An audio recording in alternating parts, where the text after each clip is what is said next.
तारीख थी 26 जनवरी 2017। भारत अपना 68वां रिपब्लिक डे सेलिब्रेट कर रहा था।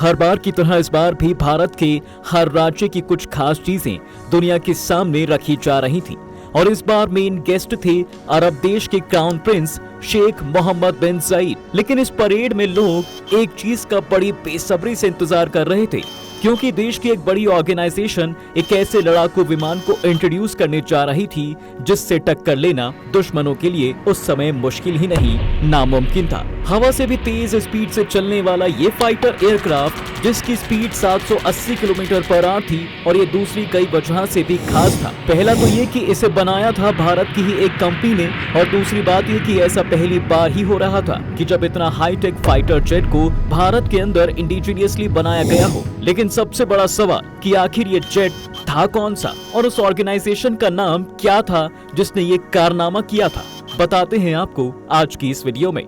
दोस्तों, ये पूरी जर्नी किसी जादू से कम नहीं है, क्योंकि जो देश खुद 1947 में आजाद हुआ और 1970 में भुखमरी से गुजर रहा था, वो देश भला कैसे सुखोई से लेकर मिग जेट बनाकर दुनिया भर में धूम मचा रहा है। अब यकीन करने के लिए जरा इन आंकड़ों को देखिए। इंडिया में 80% तक इंडियन फोर्सेस जिन एयरक्राफ्ट को यूज करती है उसे यही ऑर्गेनाइजेशन मैन्युफैक्चर करती है, और मैन्युफैक्चर नहीं करती तो ये सर्विसेज जरूर देती है। और इस ऑर्गेनाइजेशन का नाम है HAL यानी कि हिंदुस्तान एरोनॉटिक्स लिमिटेड। लेकिन अगर आपको लगता है कि इस ऑर्गेनाइजेशन की हालत हमेशा से ही बेहतर थी तो ये इसका जवाब है नहीं, क्योंकि इस ऑर्गेनाइजेशन की जर्नी एक रोलर कोस्टर राइड की तरह रही है जिसने बहुत बुरा वक्त भी देखा है, और इतना बुरा वक्त कि एक समय इसे अपने स्टॉक तक बेचने पड़े थे। जहां एक समय अमेरिका और इजराइल एयरक्राफ्ट्स की मार्केट में दुनिया भर में तेजी से ग्रोथ दिख रही थी, वहीं दूसरी तरफ HAL अपने डेली टारगेट्स को भी अचीव नहीं कर पा रहे थे। और इतना ही नहीं, एक समय ऐसा भी था जब HAL अपनी एम्प्लॉय को सैलरी तक नहीं दे पा रही थी। लेकिन इसके बाद कुछ ऐसा होता है कि इस ऑर्गेनाइजेशन की काया ही पलट गई। यहाँ देखिए, 2022 से 2023 के फाइनेंशियल ईयर में कुछ ऐसा होता है कि HAL का रेवेन्यू अब तक के सबसे ज्यादा प्रॉफिट को हिट कर रहा था और मार्च 2023 में HAL की ऑर्डर बुक 82,000 करोड़ का आंकड़ा दिखाती है। इतना ही नहीं, 2024 में HAL के पास 48,000 करोड़ के मैन्युफैक्चर ऑर्डर्स और 17,000 करोड़ के स्पेयर ऑर्डर्स का पूरा चिट्ठा तैयार है। और तो और 10 रुपए वाले फेस शेयर के स्टॉक के बदले 40 रुपए का डिविडेंड पे यानी कि सिंपल भाषा में बोले तो प्रॉफिट रिसीव हुआ है। और ये आज इंडिया की सबसे बड़ी पब्लिक सेक्टर डिफेंस कंपनी बन गई है।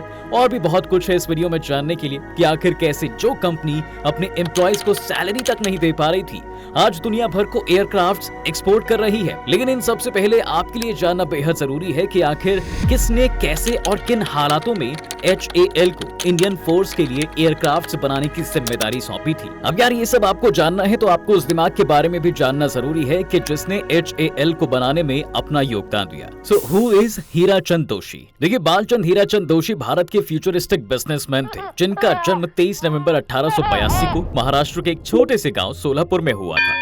बालचंद जी ने 1899 में सोलापुर गवर्नमेंट हाई स्कूल से अपनी मैट्रिक की पढ़ाई पूरी की और इसके बाद मुंबई यूनिवर्सिटी से BA की डिग्री हासिल करने के लिए निकल पड़ते हैं।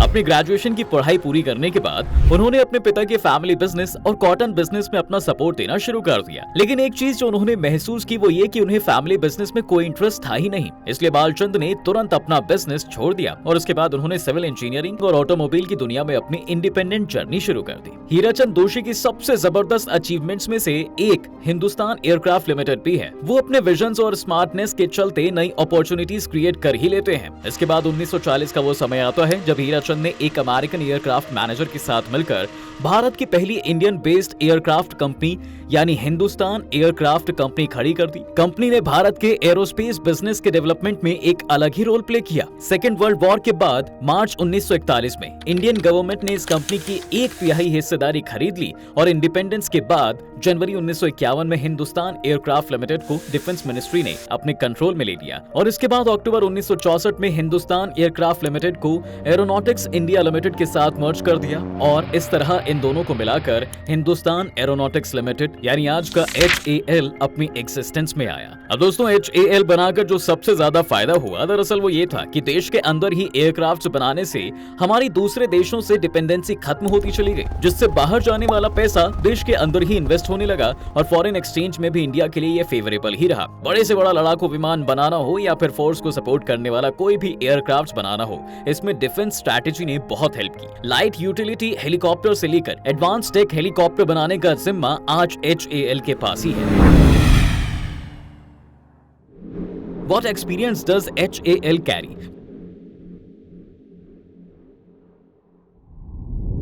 देखिए 80 से ज्यादा सालों के एक्सपीरियंस के साथ प्रेजेंट में हिंदुस्तान एरोनॉटिक्स लिमिटेड देश के लिए अलग अलग तरह के हेलीकॉप्टर्स और विमान बना रहा है। साथ ही साथ आज HAL देश के एरोस्पेस बिजनेस में भी एक इंपॉर्टेंट रोल प्ले कर रहा है और ये खास भी इसलिए है क्योंकि ये देशी ऑर्गेनाइजेशन है जो स्वदेशी फाइटर प्लेन्स बनाने का काम करती है और ये चीज साबित होती है HAL की कुछ अचीवमेंट से। HAL achievements. चलिए आपको बताते हैं कि क्या क्या दिया है हिंदुस्तान एरोनॉटिक्स लिमिटेड ने भारत को, जिसमें सबसे पहले आता है तेजस। देखिए तेजस एयरक्राफ्ट जो कि भारतीय वायुसेना के लिए HAL द्वारा डिजाइन और कंस्ट्रक्ट किया गया एक हल्का फाइटर जेट है। ये भारत के जेट हिस्ट्री में एक महत्वपूर्ण मील का पत्थर है। 6500 किलोग्राम के इस हल्के फाइटर जेट में इजराइल का ELAM 2052 रडार लगाया गया है, जिसकी सबसे बड़ी खासियत यही है कि ये विमान एक साथ 10 टारगेट को ट्रैक करते हुए हमला कर सकता है। इसे टेक ऑफ के लिए ज्यादा बड़े रनवे की जरूरत नहीं होती। इसके बाद इसी सीरीज में आता है ध्रुव। दोस्तों ये फाइटर्स और लोडर्स दोनों के लिए डेवलप एक मल्टी रोल हेलीकॉप्टर है जिसे ध्रुव का नाम दिया गया है। इसके बाद इसी के अंडर में आता है ALH ध्रुव। ये एक ऐसा विमान है जिसे स्पेशली भारत सेना के लिए डेवलप किया गया है और यकीन मानिए कि एक बहुत ही हल्का और एफिशिएंट ये हेलीकॉप्टर है। HAL की अचीवमेंट में जो 4 चांद लगाता है वो है किरण जेट को इंडियन फोर्स में ट्रेनिंग पर्पस के लिए इंक्लूड किया गया है और ये भारतीय वायुसेना द्वारा इस्तेमाल किए जाने वाला एक जेट संचालित बेसिक ट्रेनर विमान भी है। HTT-40 इस विमान को भारतीय वायुसेना के लिए डिजाइन किया गया है और ये भी एक बेसिक ट्रेनिंग वाला विमान ही है। इसके अलावा रूस के सुखोई कॉर्पोरेशन के साथ मिलकर HAL ने एक मल्टी रोल लड़ाकू विमान भी तैयार किया जिसका नाम Su-30 MKI है। HAL सिर्फ अपने देश में बने विमान ही नहीं बल्कि इंटरनेशनली डेवलप्ड जेट और हेलीकॉप्टर्स की रखरखाव और ओवरहॉल में भी शामिल रहा है, जिसमें रशियन डिजाइंड मिक्स सीरीज के लड़ाकू विमान और ब्रिटिश बिल्ड जैगुआर और हॉक फाइटर जेट भी शामिल हैं। इसके अलावा HAL ने कई अलग अलग प्रोजेक्ट्स पर इंटरनेशनल एरोस्पेस कंपनी के साथ मिलकर काम किया है, जिसकी वजह से आज वर्ल्ड क्लास लेवल पर एरोस्पेस इंडस्ट्री में HAL ने एक बड़े खिलाड़ी के रूप में अपने स्टेटस को और पावरफुल कर लिया है। और इतना ही नहीं दोस्तों, अब HAL का ध्यान LUH यानी कि लाइट यूटिलिटी हेलीकॉप्टर की तरफ भी है। ये हेलीकॉप्टर्स इंडिजिनियसली डिजाइन और डेवलप किए गए हैं और ये एक 3 टन स्क्वायर का मल्टीपर्पज यूज किए जाने वाला एक हेलीकॉप्टर है जो अपनी स्विफ्ट टेक्नोलॉजी के चलते काफी फेमस है। How HAL established Asia's largest factory?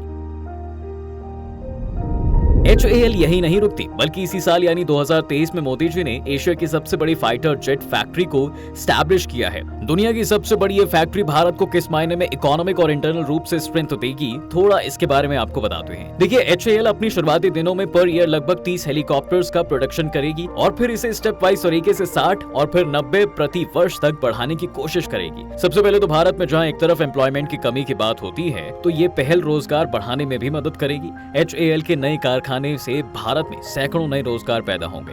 दूसरा सबसे बड़ा प्रॉफिट एक्सपोर्ट करने में होगा। नया कारखाना HAL की प्रोडक्शन एबिलिटी में डेवलप करेगा जिससे कंपनी को डोमेस्टिक और इंटरनेशनल लेवल पर एरोस्पेस प्रोडक्शन और सर्विसेज की लगातार बढ़ती डिमांड को पूरा करने में मदद मिलेगी। जहां एक तरफ स्किल इंडिया के लिए आए दिन प्रोग्राम चलाते रहते हैं, ऐसे में इस फैक्ट्री की बदौलत लेबर्स के लिए ट्रेनिंग और डेवलपमेंट के लिए अपॉर्चुनिटी प्रोवाइड करने की भी उम्मीद की जा रही है जो भारत के एरोस्पेस इंडस्ट्री के डेवलपमेंट का सपोर्ट कर सकती है। जैसे कि हम सब जानते हैं दोस्तों कि जब कहीं भी बड़ी फैक्ट्री लगती है तो वहां लोकल टेक्नोलॉजीज के साथ इंटरनेशनल टेक्नोलॉजी को भी जगह मिलती है। नई फैक्ट्री में दुनिया भर से टॉप मोस्ट टेक्नोलॉजीज को लाने की उम्मीद है जिससे भारत के एरोस्पेस उद्योग की कॉम्पिटिटिवनेस में सुधार करने में मदद मिलेगी। कुल मिलाकर अगर शॉर्ट में आपको बताएं तो भारत में नई HAL फैक्ट्री में इकोनॉमिक डेवलपमेंट और डिफेंस सिस्टम को मजबूत बनाने के लिए एक कैटलिस्ट बनाने की एबिलिटी है जो रोजगार पैदा करने, स्किल डेवलपमेंट को नेक्स्ट लेवल पर ले जाने, एक्सपोर्ट करने में और बेहतर बेसिक स्ट्रक्चर को मजबूत करने में हेल्प करती है। एक समय जहां भारत सिर्फ रेशम, कपास और